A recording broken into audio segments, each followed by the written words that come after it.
My dear brothers and sisters, one of our daily experiences is to wait. A few minutes ago, you waited for the Mass to begin. Coming here to the Manila Cathedral, you probably waited for your Grab. You waited for the public transport, or you waited for your driver to bring you here. That is part of our life, waiting. And the feeling that is attached to waiting, that comes with waiting, can vary depending on what you are waiting for or who you are waiting for. Waiting may be exciting because you will be waiting for you are waiting for your 13th month pay. Lapit na, no? Naibigay na ba? Hindi pa. You are waiting for that. You are waiting for the delivery ng Grab food and you are excited. Or waiting can be anxious waiting. Like, for example, you are waiting for the result of your board exam. Did I pass? Or I have to take it again. Waiting can be also anxious when you are waiting for the result of your medical tests. Am I okay? Is the result good? Is my blood sugar okay? How is my cholesterol? So waiting for the results can bring about anxiety. And you can also be waiting with fear. Naghihintay ka ng may takot. Like for example, matatapos na ba yung gulo nila? O lalaki pa? Waiting is part of our daily existence. But waiting is determined by what we are waiting for or who we are waiting for. In the Gospel, Jesus was portraying a not so pretty scenario. Hindi masyadong maganda yung kanyang mga sinasabi. There will be desolation. Those who are in Judea must flee to the mountains. Those in the city must escape from it. Those who are in the countryside should not go to the city.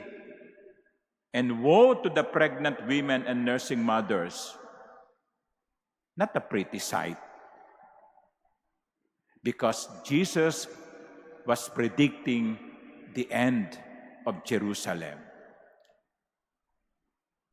But towards the end of this same gospel, Jesus was saying, when this time comes, stand erect and raise your heads because your redemption is at hand. We are waiting for the coming, not only of destruction, but of redemption after the destruction.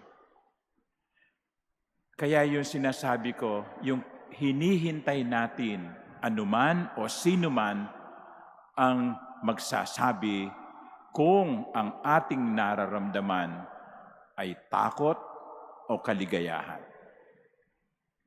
Kung alam mo yung asawa mo na 3 taon na nagtrabaho sa ibang bansa ay uuwi, excited ka.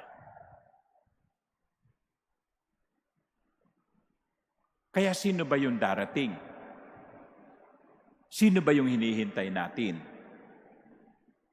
At dito sa Ebanghelyo, ang sinasabi sa atin, ang parating ay si Jesus. Ang darating ay ang anak ng tao.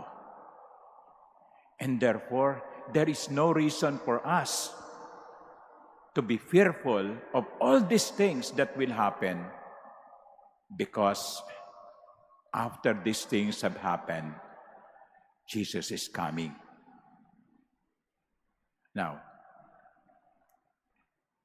kung sa buong buhay mo, ina-anticipate mo yung pagbalik ni Jesus, Wala kang dapat ikatakot. Dumating man siya mamaya o sa isang linggo o sa isang taon. Pero kung ang buong buhay mo ay parang walang Diyos, wala kang pakialam, dapat kang matakot kapag darating na si Jesus. My dear brothers and sisters, who are we waiting for? Are we waiting for our Savior, Jesus? If we are waiting for Jesus, then we have nothing to fear.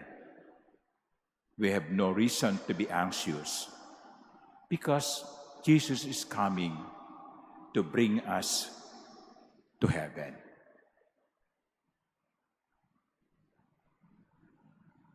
Let us wait for Him with joy.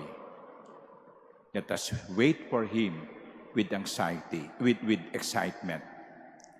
Because when He comes, it will be the end of life, but it will also be the beginning of life everlasting. Amen.